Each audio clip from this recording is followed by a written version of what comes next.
Bienvenidos al estudio del libro de Hechos. Hoy estamos estudiando el capítulo 18. El párrafo va a ser del versículo 18 al versículo 28 y el tema es Pablo termina su segundo viaje misionero.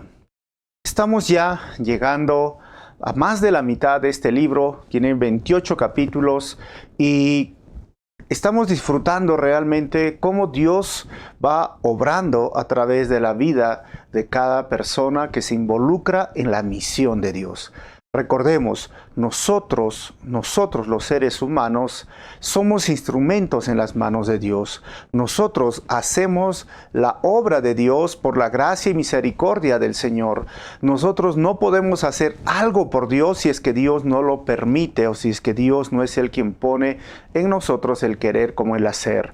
Así es que yo no hago la obra de Dios, sino es Dios haciendo la obra o su obra a través de mí. Nunca olvidemos que tú y yo somos instrumentos en las manos de Dios. Así que cuando hablamos de la introducción de este libro, es que quien escribió el libro, nos vamos a ver que fue Lucas. Lucas no fue discípulo de Jesús, Lucas fue discípulo de Pablo y lo encontró en Troas, pero él escribe este libro. ¿Y cuándo fue escrito este libro de Hechos? Fue entre el año 63 y 70, en medio de una persecución, la primera persecución severa, iniciado por este emperador que estaba mal de la cabeza, que se llamaba Nerón. ¿Y a quién fue escrito?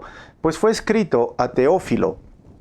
Teófilo era un griego que había conocido al Señor y ya anteriormente se escribió la primera carta a Teófilo que se llama el Evangelio de Lucas. Como Lucas era un médico y a la vez un historiador, él organizó de forma cronológica, consecuente, todos los acontecimientos que estaban ahora conocidos y los puso en dos cartas, Lucas y Hechos. ¿Para qué? Para fortalecer la vida de aquellas personas que estaban siendo perseguidas. Así que el libro de Hechos habla de Pedro, desde el capítulo 1 hasta el versículo 12, el actor principal es Pedro, Dios obrando a través de la vida de Pedro. Pero a partir del capítulo 13 hasta el 28 va a hablar de Pablo. Y ahí es donde nosotros estamos en medio de esto. Si pondríamos otro título a esta carta, serían los Hechos del Espíritu Santo a través de los apóstoles.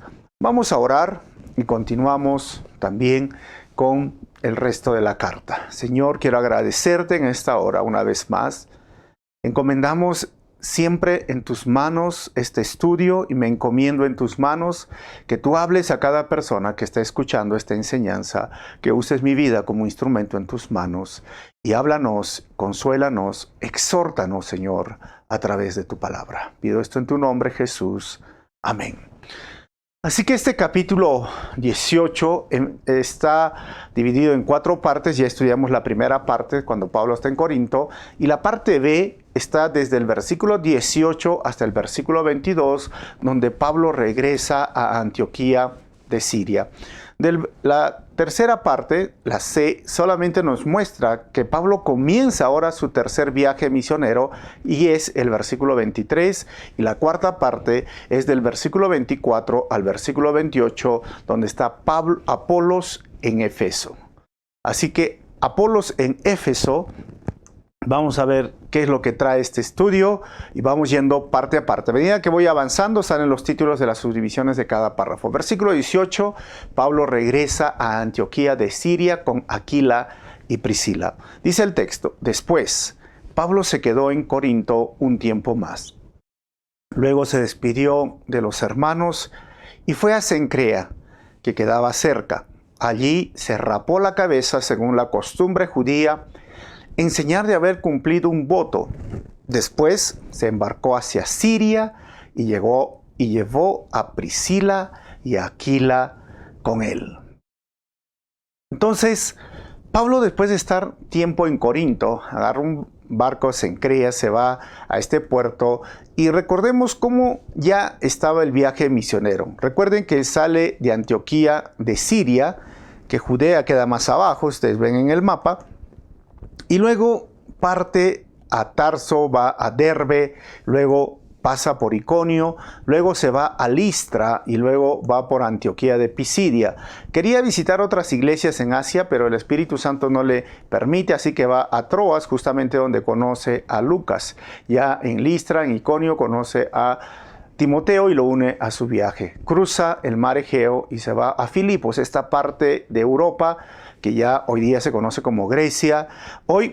Después de eso va a Anfípolis, a Polonia, no había sinagogas hasta que llega a Tesalónica.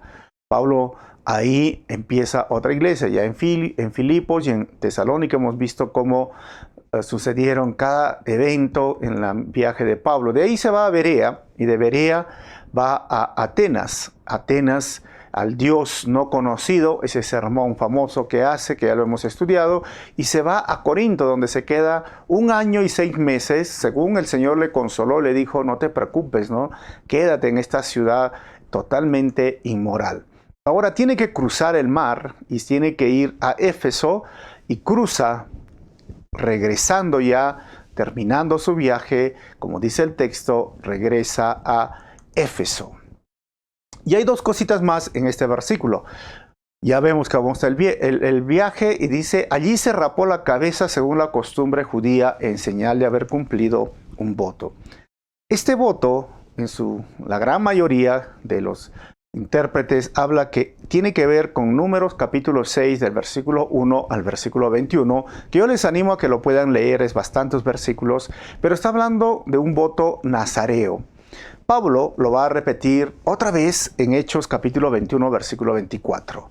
Y el corte de pelo que se hacía, o se rapaba la cabeza, o afeitado de la cabeza, se daba al inicio del voto y al final del voto. Era un voto de consagración.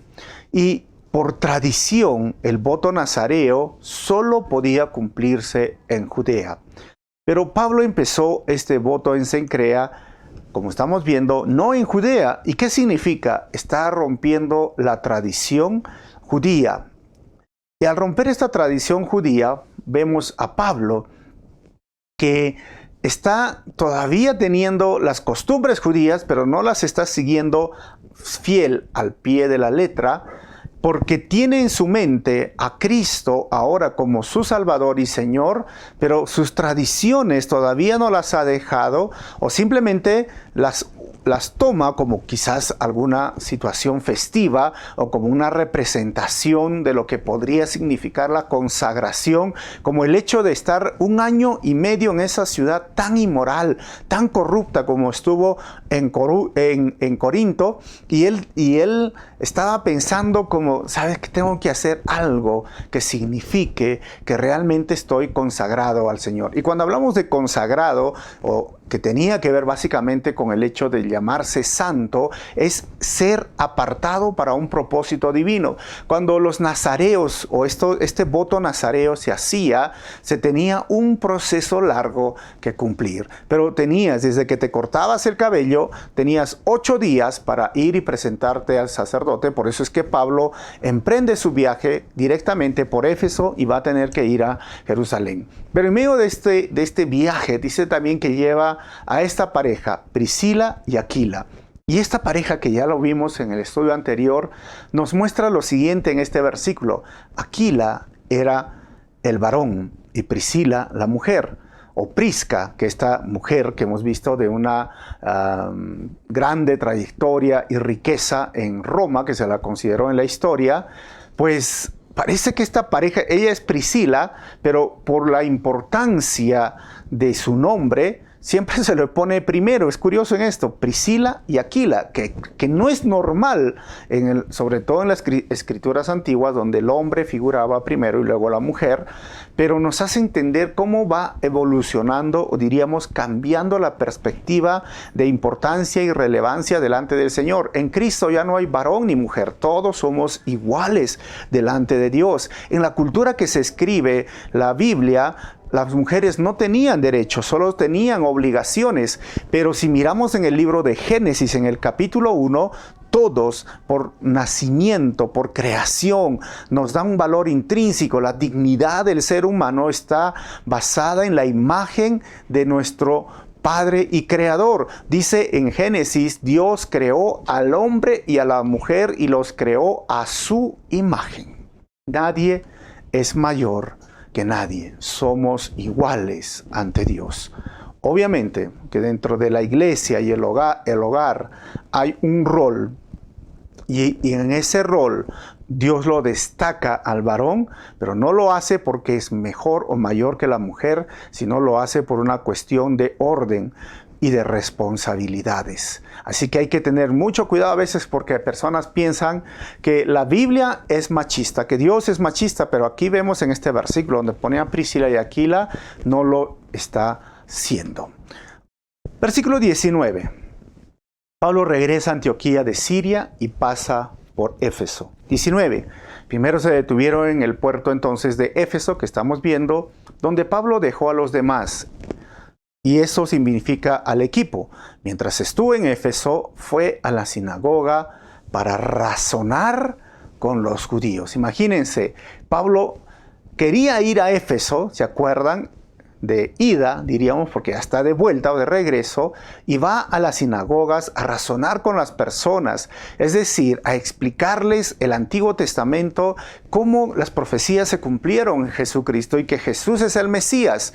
Ahora, esto es importante para nosotros porque muchas veces entendemos que hay deseos de querer hacer varias cosas, pero Pablo mismo nos enseñó que el Espíritu Santo le dijo, no vas a ir a Éfeso. Pablo quería ir de ida y le dijo, no, te vas para Troas. Y en Troas tuvo esta visión de este varón macedonio, decía, cruza el mar Egeo, ven donde nosotros. Y ahí plantó estas iglesias. Así es que Pablo tuvo que aprender lo que muchos de nosotros necesitamos aprender. Es el tiempo de Dios, el kairos, el tiempo correcto, el tiempo en el cual Dios va a hacer su obra. A veces nos impacientamos demasiado o somos tercos y estamos intentando tras intentando hacer algo cuando Dios no quiere eso para ti. Pablo tuvo que aprender y ahora él regresa a Éfeso y ahora sí el Espíritu Santo y Dios le dice, sí, este es el momento para hablar. Y entonces él entra a la sinagoga, razona, pero no tiene tiempo para quedarse más porque por su voto nazareo tiene que regresar a Jerusalén. Y el versículo 20 le dice, le pidieron que se quedara más tiempo, pero él se negó. Y el versículo 21 dice, al irse, sin embargo, dijo, si Dios quiere, regresaré. Y entonces zarpó de Éfeso. Así que Pablo tuvo que despedirse con el dolor del corazón. Digo, tanto que quería venir a Éfeso, pero tengo que cumplir mi voto. Y es interesante, hermanos, esta palabra, si Dios quiere. ¿Qué significa hoy en día? Este si Dios quiere es ya revolucionario y está en contra de esa pseudo teología de fe y prosperidad, donde esa pseudo teología de fe y prosperidad, donde piensan que solo decir lo declaro o lo decreto o ordeno, ya Dios está obligado a cumplir lo que tú dices, lo que tú hablas. Porque esa pseudo teología dice que si tú hablas, se va a hacer realidad cualquier cosa que tú hables, ya sea en forma positiva o en forma negativa, porque tú eres quien haces posible tu destino, tu futuro, conforme a lo que tú hablas. Pero conforme a lo que tú hablas, por eso tienes que tener cuidado si sea positivo o negativo, porque todo lo que tú hablas tiene que ver con lo que tú piensas o lo que tú crees. Y si tú crees bien o crees mal, vas a hablar mal o vas a hablar bien. Y es una simple lógica y filosofía que tiene su base en la metafísica, haciéndole creer al ser humano que tiene el poder para construir el futuro con su boca. Totalmente errado. Pablo dice, si Dios quiere. ¿Esto qué significa? En otras versiones dice que se haga la voluntad de Dios. Si es la voluntad de Dios, porque entendemos que nosotros somos las criaturas y Él es el creador. O sea, Él es el Señor. Yo soy su siervo, su esclavo. ¿En qué lugar han visto que el esclavo, el siervo, ordena al amo, al Señor? O la criatura ordena al creador, al que lo hizo. No tiene sentido, ni tiene base bíblica, ni tiene fundamento bíblico. Mire, Santiago capítulo 5, versículo 13 al 15 dice, presten atención. Ustedes que dicen, hoy o mañana iremos a tal o cual ciudad y nos quedaremos un año, haremos negocios allí y ganaremos dinero. Versículo 14, ¿cómo saben qué será de su vida el día de mañana? La vida de ustedes es como la neblina al amanecer. Aparece un rato y luego se esfuma. Lo que deberían decir es, si el Señor quiere, viviremos y haremos esto o aquello. Claramente, tanto Pablo como Santiago, y podemos usar muchos otros versículos bíblicos, nos hacen entender que yo no ordeno a mi Señor. La criatura no ordena al Creador. Y es más, hermanos, tenemos que entender que fe no significa decir declaro, decreto. Fe es confiar en las promesas de Dios y en su soberanía y entender que la vida o la muerte está en manos del Señor. Totalmente también en contra de esta pseudo-teología de fe y prosperidad es esta pandemia. Esta pandemia en la cual estamos viviendo. ¿Cuántas personas han declarado que el virus se va a ir de su casa, no va a entrar? Y hoy el virus está en su casa. ¿Cuántas personas? Muy buenas personas, pero erradas en su interpretación bíblica. Por eso nosotros solamente debemos poner nuestra confianza en el Señor, en las promesas del Señor. Ya sea que viva o que muera, decía Pablo, lo hago para el Señor. Si vivo es para el Señor, si muero es para el Señor. Al final, la vida y la muerte están en las manos del Señor. Y no puedes agarrar con esta filosofía inclusive y dices, tú eres el arquitecto de tu propio destino. No, Dios es el arquitecto de tu destino. Y si Él quiere, vivirás. Y si Él quiere, vas a hacer esto. Y si Él quiere, vas a hacer aquello. Y si Él quiere, vas a estar mañana en ese lugar. Y si Él no quiere, mañana no estás en ese lugar, porque Él es soberano y así es nuestro Dios. Y a ese Dios servimos, en el cual lo único que nos queda es suplicar por misericordia, por sanidad, por la vida, solo humillarnos ante su presencia, pedirle perdón, arrepentirnos y decirle, Señor, ten piedad de mí, ten piedad de nosotros. Ese es el Dios de la Biblia, el Dios grande y creador, pero que se humilló a sí mismo y ahora nos acerca a través de su Hijo con Dios. Pero eso no significa que yo ordene a Dios o yo simplemente haga que Él me obedezca. Eso es errado. Que la palabra de Dios nos haga entender y deberíamos decir siempre, si el Señor quiere. A veces las personas piensan, eso es duda. No es duda, es sometimiento a la voluntad y soberanía de mi Dios. Muchas veces los hermanos me dicen, pastor, ¿cuándo va para tal ciudad? Si el Señor quiere, voy en este mes. Si el Señor quiere, voy este año. Si el Señor quiere, pero si el Señor quiere, pero si Él sí quiere. Yo digo, si Él quiere, voy a ir, ¿no? Si no quiere, no voy a ir.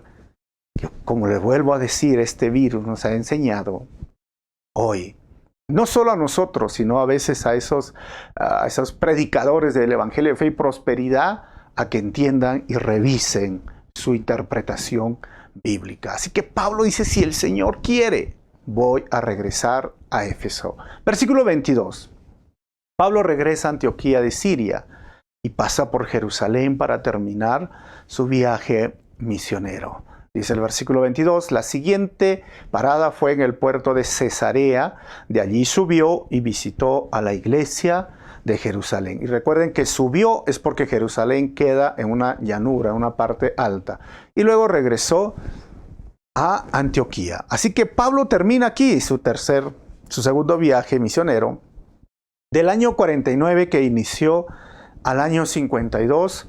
Estamos hablando de esos 3 años que marcaron la vida de Pablo, y ya nos quedamos nosotros en el mapa en Atenas. Recuerden, ya hizo todo este viaje, y cuando Pablo está de Corinto, como les mencionaba hace un momento a los que se están conectando, Pablo va a Éfeso, razona, le dicen que se quede, y dice: si el Señor quiere, yo regreso. Así que emprende en barco hasta Cesarea, y de ahí sube hasta Jerusalén.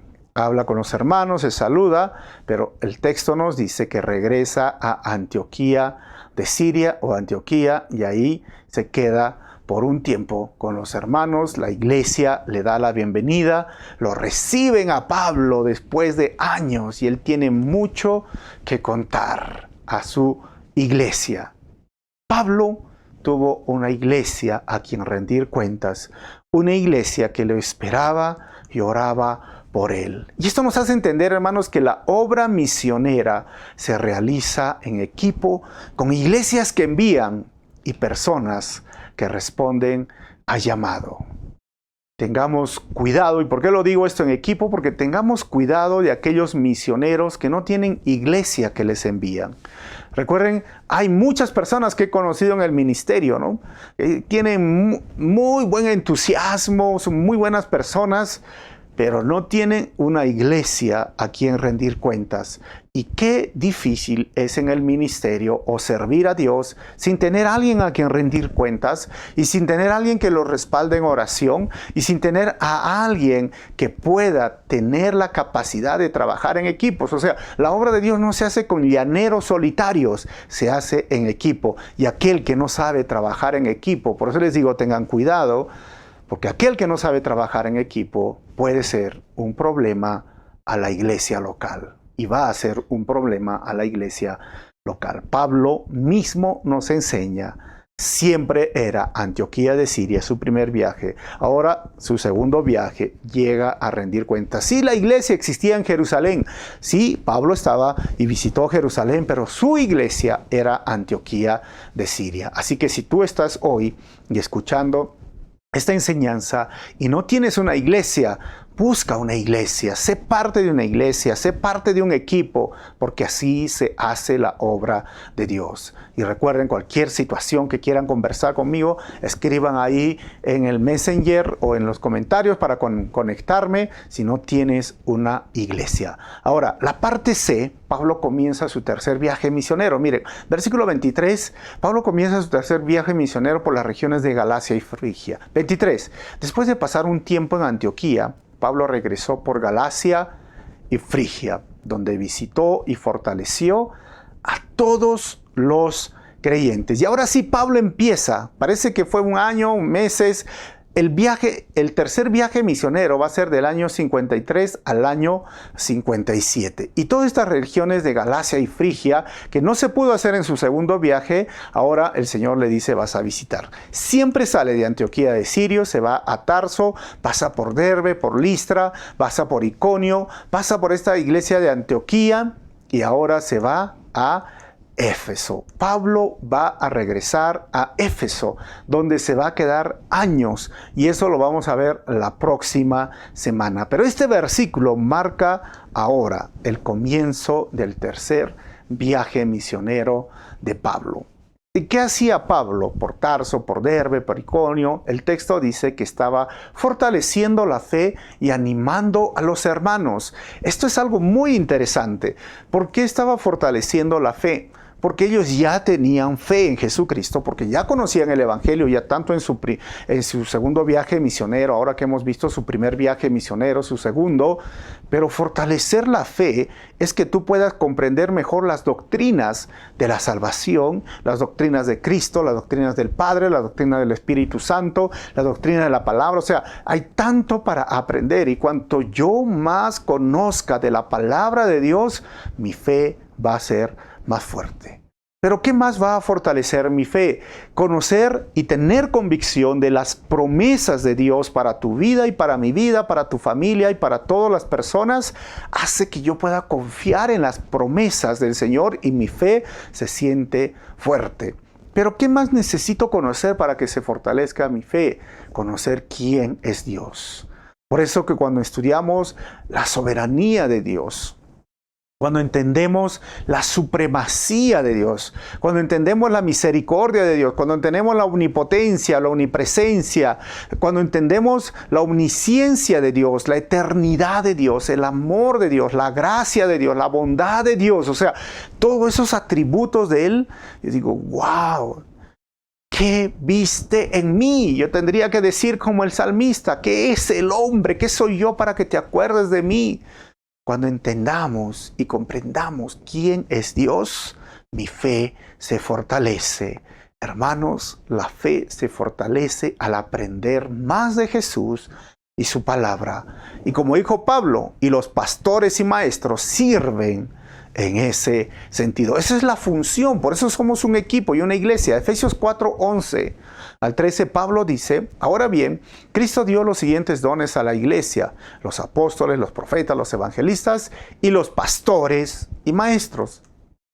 Ellos tienen la responsabilidad de preparar al pueblo de Dios para que lleve a cabo la obra de Dios y, lo he remarcado, edifique la iglesia, es decir, el cuerpo de Cristo. El versículo 13, ese proceso continuará hasta que todos, tú y yo, todos alcancemos tal unidad en nuestra fe y conocimiento del Hijo de Dios que seamos maduros en el Señor, es decir, hasta que lleguemos a la plena y completa medida de Cristo. Este proceso, Pablo visitó esas iglesias y fortalecía la fe y los animaba.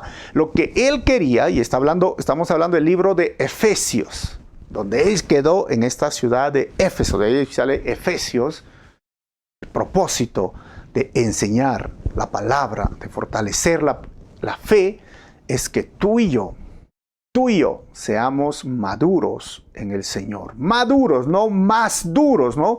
Porque a veces algunos creen que cuanto más conocen del Señor son más duros, más rígidos. No, maduros. Y la madurez significa cuánto dejas salir a Cristo de dentro de ti.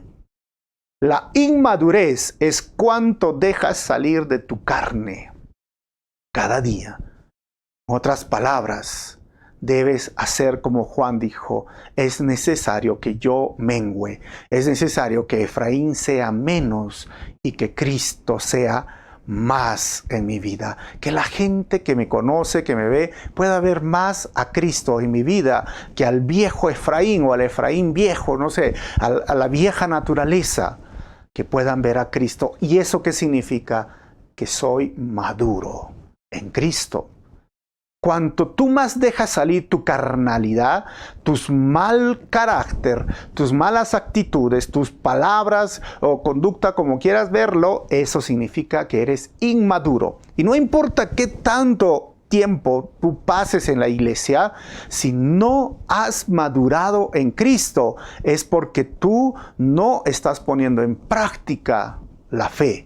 Y tu fe no es fuerte, porque no has entendido quién es Dios y quién es Jesús, y no has entendido lo que dice Pablo, hasta que lleguemos a la plena y completa medida de Cristo. O sea, ¿cuál es la meta del cristiano mientras está aquí en la tierra?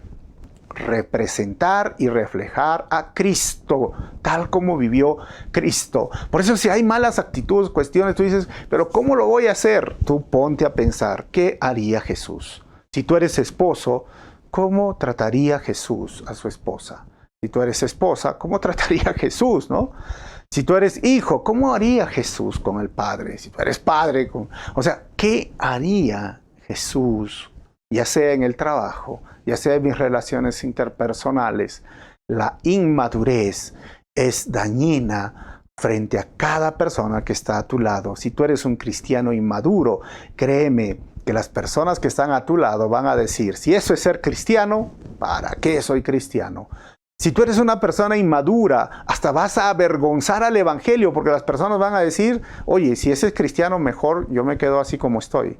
Porque esa conducta da mucho que desear. Si tú eres una persona inmadura, las personas que están a tu alrededor tristemente van a sufrir esa ambivalencia entre eres o no eres. Yo te animo a que tu fe se fortalezca en las promesas. Aprende la palabra del Señor. Cuanto más conocemos del Señor, más nos vamos a querer parecer a Él. Esto es algo tan sencillo, ¿no?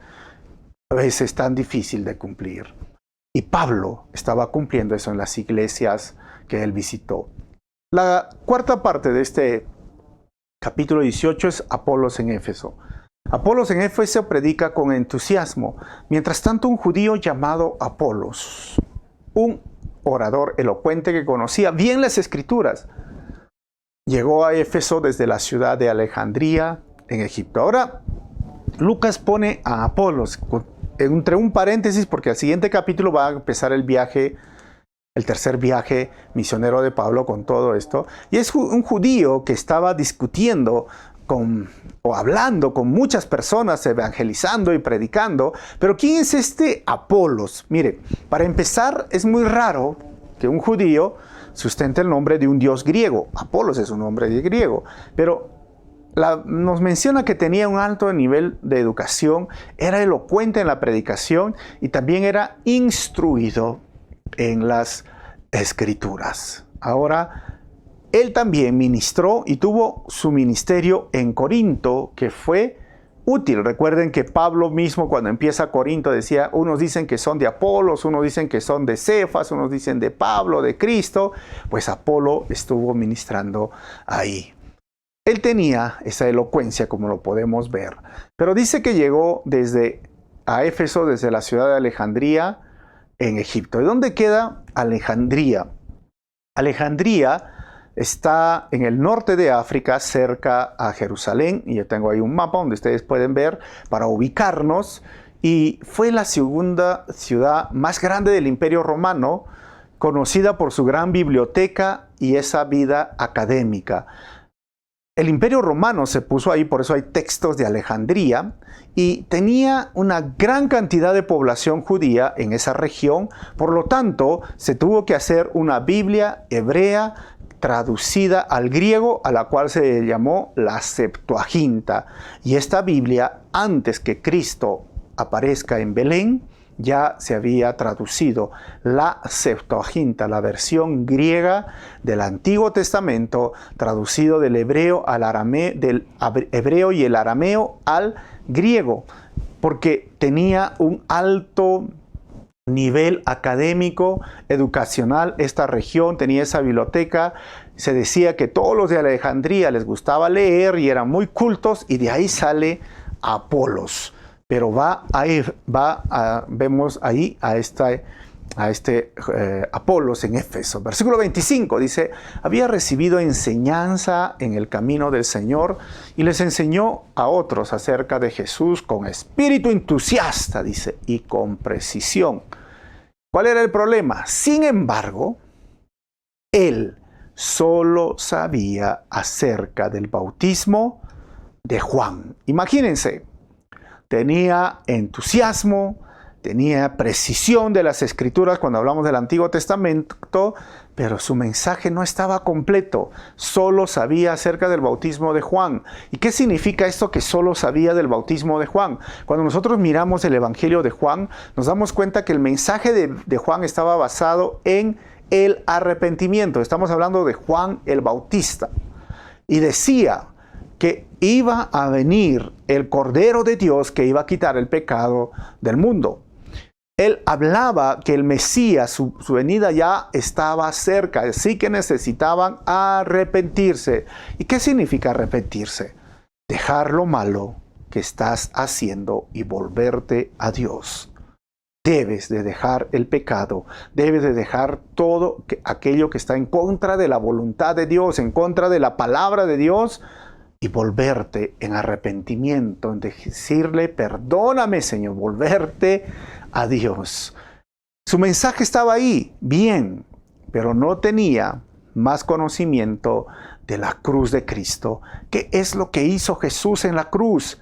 Me salvó, me perdonó, me declaró justo, me reconcilió con el Padre, me adoptó como hijo por medio de ese sacrificio en la cruz y el nuevo nacimiento, y ahora no tengo culpa por este sacrificio de la propiciación que hizo el Señor en mi vida.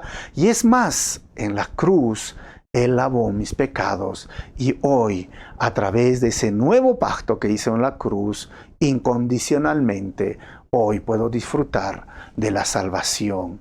Esto hizo en la cruz, totalmente nos cambió, y es más, nos dio el derecho de ser hijos y ahora somos herederos. Y por lo que Él murió en la cruz, ahora nosotros vamos a tener un cuerpo diferente cuando vamos a morir. O sea, todo eso Él no lo sabía, pero sí sabía algo muy importante, muy básico. Pero a veces eso que es importante y básico, por más entusiasta que sea, no ayudaba para obtener la salvación. Así que, hermanos, que la fe entusiasta pero incompleta no es suficiente para ser salvos.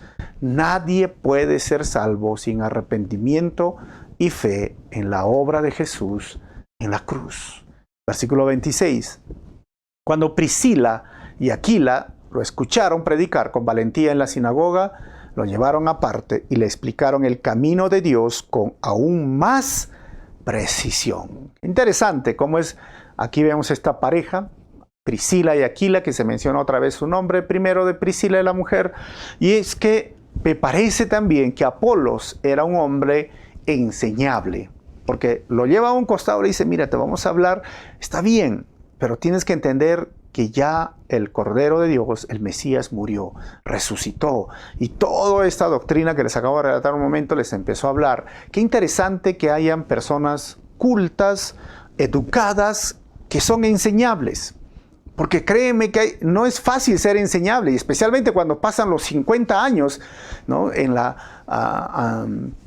Recuerden que se habla de la educación del adulto mayor. A veces cuando son 50 años son recios, no quieren aprender. Lo que ellos saben ya es lo que perfecto.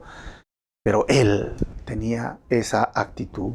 Versículo 27 al 28, vamos a ver a Apolos en Acaya debate con los judíos. Apolos pensaba ir a Acaya y los hermanos de Éfeso lo animaron para que fuera. Les escribieron a los creyentes de Acaya para pedirles que lo recibieran. Cuando Apolos llegó, resultó de ser de gran beneficio para los que por la gracia de Dios habían creído. Así que de Éfeso se va a Acaya. Esta región, sí, obviamente estamos hablando de Corinto, resultó de ser de mucho beneficio. Y hay una frase que me llama la atención. Por la gracia de Dios habían creído. A veces decimos, no, pero la salvación es por la fe. No, la salvación es por la gracia.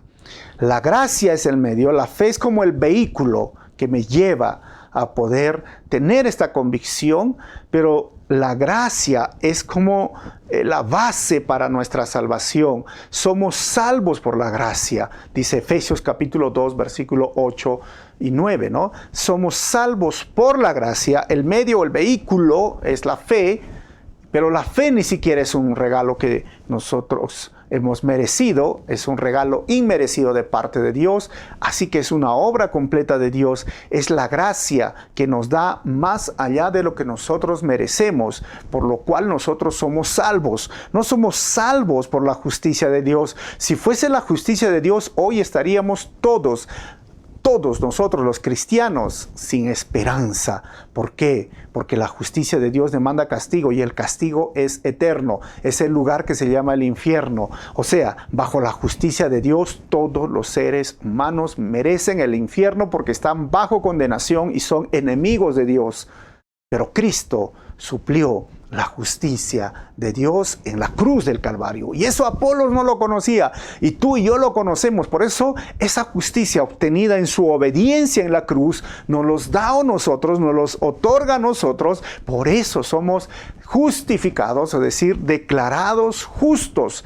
Y esto es algo que no tiene mérito el ser humano, es gracia inmerecida, solo la gracia de Dios para nosotros. En otras palabras, la salvación es gratis, es gratuita.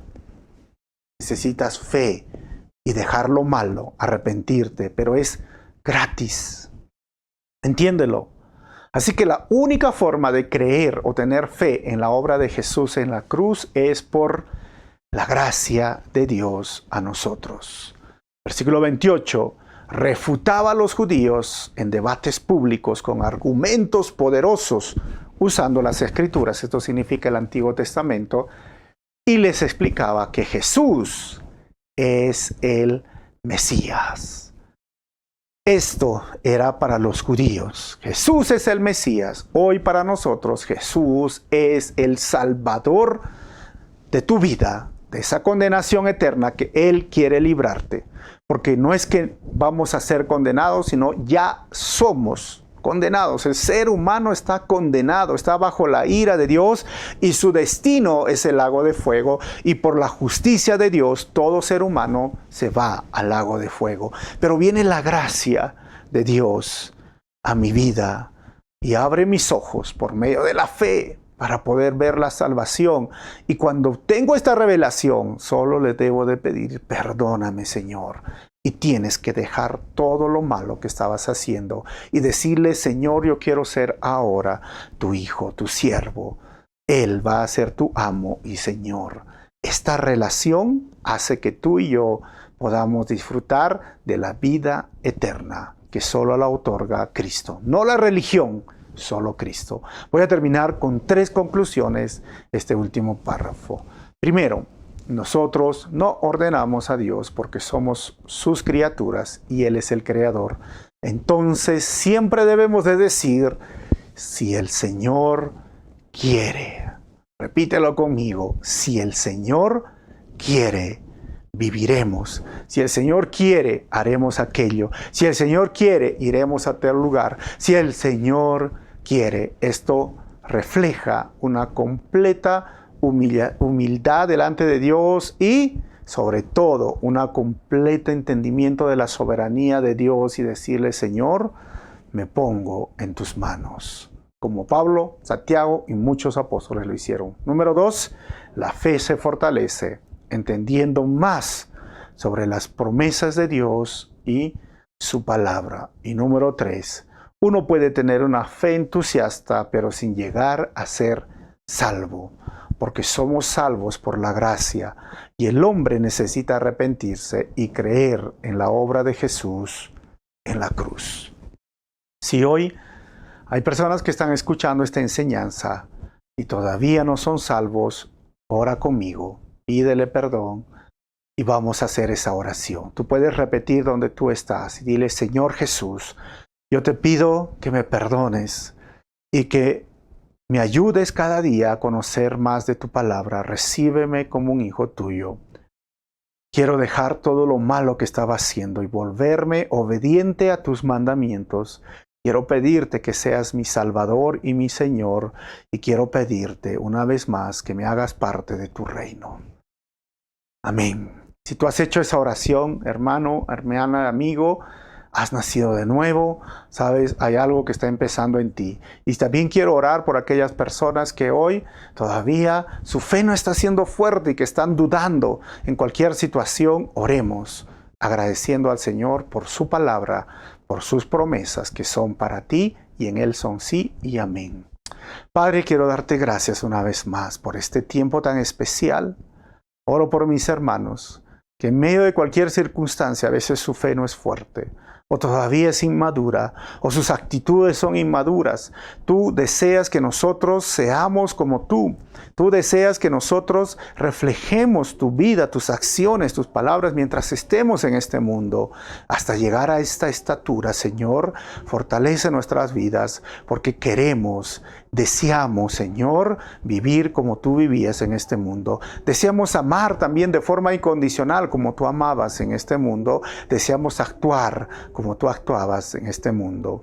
Ayúdanos en nuestra inmadurez, en nuestra debilidad y sobre todo, Señor, haznos fuertes en la fe. Pido esto en tu nombre, Jesús. Amén. Dios te bendiga y si deseas apoyar esta iglesia con tus ofrendas, tus diezmos, ahí te va a salir cómo lo vas a hacer. Nos vemos en el próximo Estudios con el tercer viaje misionero de